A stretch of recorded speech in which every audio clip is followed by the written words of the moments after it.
BrightRock believes that with every change in life comes opportunity. The World Economic Forum puts change, its challenges and its opportunities on a global stage. This World Economic Forum special edition BizNews podcast is illuminated by BrightRock, the first ever needs-match life insurance that changes as your life changes.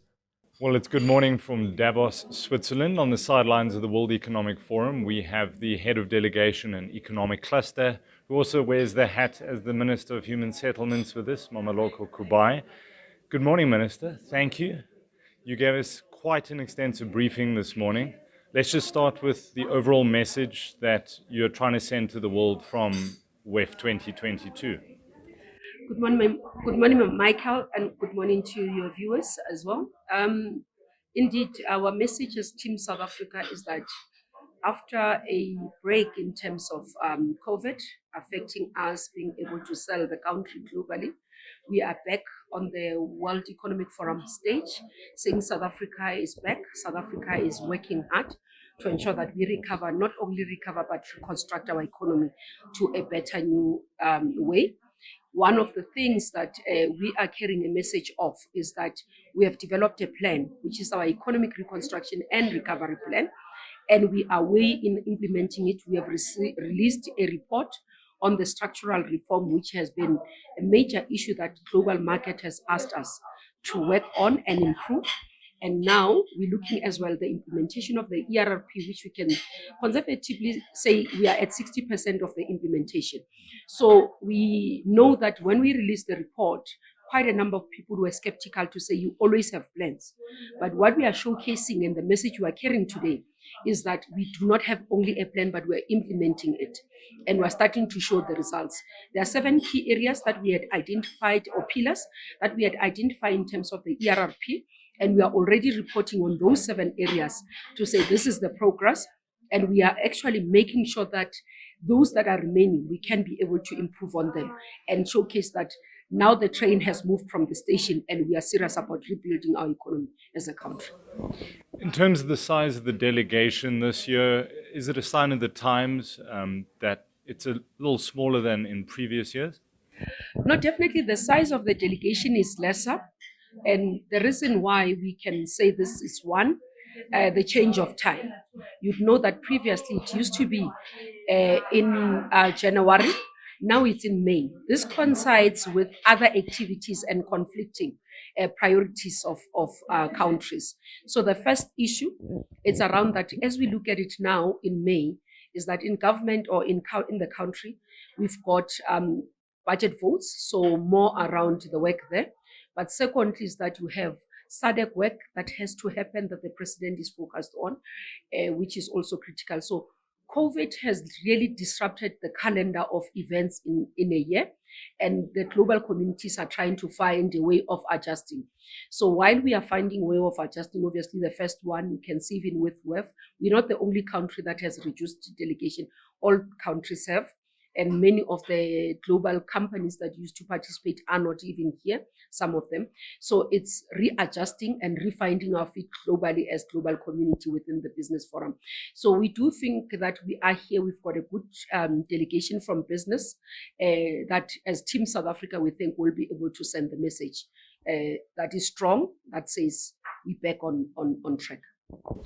Speaking of being back on track, I think South Africans would love timelines with certain commitments, especially regarding, you spoke about the provision of electricity in South Africa. If you'd be able to expand on perhaps some of those timelines, load shedding is a reality in South Africa at the moment. Look, when we deal with energy security, we're dealing with it from a point of energy generation. You'd know that from the ERRP, we had committed to say we are going to, for example, do mechanism like IPPs to be able to secure the generation side through our implementation of the RFPs. No, not RFP, but the integrated energy resource plan. The issue for me in terms of the plans in energy, you've got to look at it from generation point of view. We've committed to say, these are the pit windows that we are going to issue. We've issued them ahead of time, within the record time. I think it's a positive message. Now, the issue people would say, but from your demand management and management of the energy side. And the issue there is around maintenance of our plants and being able to provide energy. That because over time we've had not managed maintained our plants, and because of the money that is required.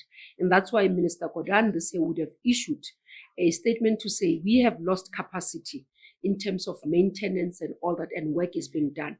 So while we are sitting, we know that if you are to generate capacity, or you are to make any intervention currently, there's no way that any of those interventions within 18 months can yield results.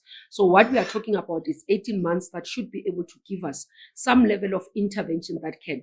In the coming few weeks, I know the minister responsible will announce, but we're looking around that time frame to say at least it needs to give us investment confidence in terms of the work that we are doing. You are still tuned into the World Economic Forum's special edition BizNews podcast, illuminated by BrightRock, the first ever needs-match life insurance that changes as your life changes. The importance of collaboration here. You have brought a business delegation with you. You've spoken about the need for public-private partnerships. Is that the way South Africa is going to get back on track? Definitely. For us to get back on track in terms of our economy, there's no way government can work alone. We have to work with all our partners. That's why President speaks about the social compact team.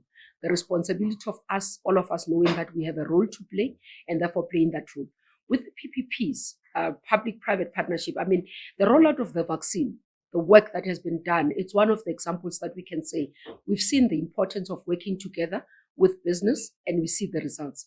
There are quite a number of areas, I mean, that we can talk about. Within the human settlements, the work that we are doing in the social housing environment, we are seeing quite a lot of development. So there are quite a number in infrastructure. We can't build infrastructure alone as government. So we need private sector to come in, invest, and build infrastructure. We need to ensure that the regulatory environment is cleared. We need to ensure that, for example, if you are building social housing, bulk infrastructure for development is there. So those PPPs are very critical. Being here with business and as South Africa delegation, it's important to send the message that we are one team. Because part of the challenge over time has been that you find delegation of South African people speaking in different voices and sending confusing messages to the global community on what the stance of South Africa is. And I'm happy to have had this session this morning with many of the global partners, or with our business community that comes from South Africa's Team South Africa, because we are all carrying the same message. And it's a very positive spin. It's a very positive message that we are carrying. I mean, you look at the S&P outlook, which has put us in a very positive way, because we've started to showcase that we are serious, we are implementing, and we are working together as South Africans. The message to start battling corruption within government and the private sector. You've said that the president is speaking strongly on this and that action will be taken. You've also interestingly spoken about the need for business to be able to partner with the National Prosecuting Authority, but at an arm's length, so that the entire process is not compromised. Can you expand on that? Yes, definitely. There's been a call, or WUSA had committed to say they're willing to support NPA in terms of funding as part of fighting corruption, but also ensuring that there is prosecution in relation to state capture. And our caution is that because when you look at the reports of the state capture, they do involve corporates as well. So you do not want to compromise NPA, where some people feel that a business is buying itself out of justice. So how it's done in the country in a manner that does not compromise justice and does not compromise NPA is that business can contribute through National Treasury into the revenue fund, and that money can be ring-fenced and sent through NPA. So it's not directly to NPA, and it allows NPA to remain independent. But again, we say the criticism that government or nothing has been done on prosecution in relation to state capture, we don't think it's appropriate, because we already have cases that are before courts that you finding people already answering in relation to some of the issues that are appearing. You know, the case of the former MP, Vincent Smith, is in court. It's one of the reports that are relating to state capture. You have the asbestos matter in court, where the Secretary General of the African National Congress is appearing. In many countries, you don't have that. So the turnaround time, compared to many other countries, where we've seen other countries have gone through, you find them going even 3 to 5 years longer. The case in point, Brazil, we faster, we're seeing that implementation. But the commitment of the president to tabling the reports to Parliament with an action plan to say, this is our commitment as government, where the report identifies to say, these are weaknesses in the state, this is what we need to strengthen. As government, we started to pay attention to those, strengthening the capacity in the security cluster, turning around in terms of ensuring that we can be able to improve on procurement requirements, ensuring that there is oversight. I mean, when you look at now the implementation of the disaster, the president announced an oversight, real-time auditing to protect the state funds. So there's action, tangible action that you can showcase and that are there visible for the public to see that this government is not paying lip service in dealing with issues of corruption, but there's action. Lastly, Minister, improving competitiveness in the mining sector. You've spoken about environmental impact assessments, cutting down the time, cutting the red tape of doing business in South Africa. How important is that going to be when you're selling South Africa to the world? It is very critical. We can't do away with the environmental impact assessment with the global warming. We know why it's important to protect our environment. Now, what we have done as the economic cluster, for example, is that we've sat with the environmental team, Minister Chrissy and team. We went through how long it takes. That's how granular now we are paying attention. Went through to understand how long does it take to have approvals so that we can turn around. We realize that there is possibility for us and an effort to reduce. Now we're sitting with 50% reduction of the turnaround time that has been committed. They've reduced and they've shown us. And one of the things that we are starting to say, can we reduce it further with another 25%? So in the coming weeks, they will do some assessment again to check if we can be without compromising the work. But in the energy space, where we are doing, like, for example, the IPP projects, what has been done is that there's what we call the rates. So these are zones that are critically identified to say, this is where you build the energy area. So that reduces drastically the environmental assessment requirements and the time it takes to approve. And we believe this will send a message in terms of building confidence and assisting us to get the right approvals in time. And this work will continue. You know that during SONA, Mr. President announced a person, what we call a red tape czar, who is paying attention to say, how long does it take to approve water licenses? What is the global market related times?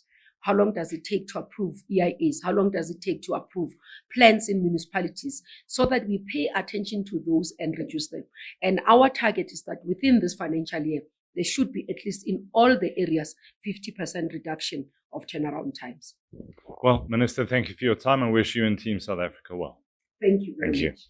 Thanks for tuning into this World Economic Forum special edition BizNews podcast illuminated by BrightRock, the first ever needs-matched life insurance that changes as your life changes.